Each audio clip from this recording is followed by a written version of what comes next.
কানে ব্যথা নিয়ে যেহেতু আমরা কথা বলছি, আমরা দেখি যে বা শুনিও আসলে কানে ব্যথা হলে অনেকে কানের মধ্যে কোনো তেল বা অনেক কিছু ব্যবহার করতেও দেখি, আমরা গ্রামে গঞ্জে দেখি, বা অনেকে মানে চিকিৎসক নয় তারা এটা ব্যবহার করেন। এইটা কতটুকু যুক্তিযুক্ত আসলে? এটার ব্যাপারে একটু সাধারণ আমাদের দর্শকদের জন্য একটু ধারণা দিতে চাই। এটা যে একদম করা যাবে না তা না, কারণ যখনই রাত্রেবেলা প্রচণ্ড ব্যথা হয় গ্রামে গঞ্জে, কোথায় যায় আমার কী করবে। তবে সবসময় সবগুলো আইটেম সব ব্যথার জন্য প্রযোজ্য নয়। যেমন মনে করেন যে যদি কারণ কোনো ফরেন বডি ঢুকে যায়, অনেক সময় তেলাপোকা ঢুকে যায়, কোনো মাছি ঢুকে যায়, এরকম কিছু ঢুকে যায় কারের মধ্যে, যদি জীবন্ত কিছু পোকা ঢুকে যায়, তখন যদি তেল দেওয়া হয় এটা এফেক্টিভ, কারণ ওই তেলের মধ্যে ডুবে পোকাটা মারা যাবে, এটা এফেক্টিভ। কিন্তু যদি কোনো ধান ঢুকে যায়, কোনো মটরশুঁটি ঢুকে যায়, সেই ক্ষেত্রে যদি তেল বা পানি দিয়ে সেটা ফুলে আরো ব্যথা হবে। তো সুতরাং কোন সময় কোনটা দিতে হবে, দিলে কাজ হবে। হয়তো একজনে দিয়ে উপকার পাইছেন, দাদি তার কানে তেলাপোকা ঢুকছিল দিয়ে উপকার পাইছেন, দাদি সবার কানে তেল দিচ্ছে।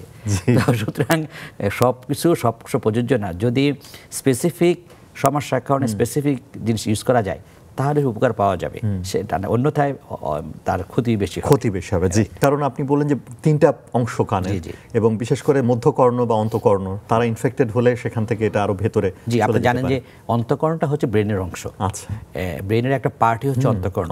তো সেই ক্ষেত্রে মধ্যকর্ণ যদি ইনফেকশন অন্তকর্ণে যায় তাহলে এটা ব্রেনে চলে গেল, এবং ব্রেনে চলে গেলে এটা ব্রেনে যে কোনো মানে বড় ধরনের জটিলতা, জীবন ঝুঁকির মধ্যে পড়ে যায়।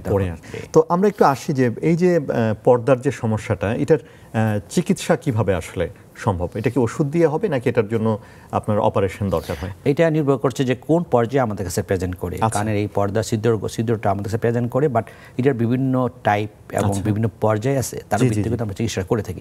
সাপোজ যেটা বললাম শুরুতে যে কোনো বাচ্চা সারা রাত ঘুমাইতে পারেনি, সকালে কানের পানি নিয়ে আসছে, তার মানে কানের পর্দা ছিদ্র হয়ে গেছে, তার মানে তাদেরকে আমরা কিছু অ্যান্টিবায়োটিক দিই, কিছু অ্যাডভাইস করি, এবং ঠান্ডা যাতে না লাগে, এবং একটা নির্দিষ্ট সময় যদি আমরা তাদেরকে এই কানটা পচা থেকে দূরে রাখতে পারি, মানে কানের ইনফেকশন দূরে রাখতে পারি, তাহলে ন্যাচারালি পর্দা ছিদ্র বন্ধ হয়ে যায়। সেটা আমরা আশা করি।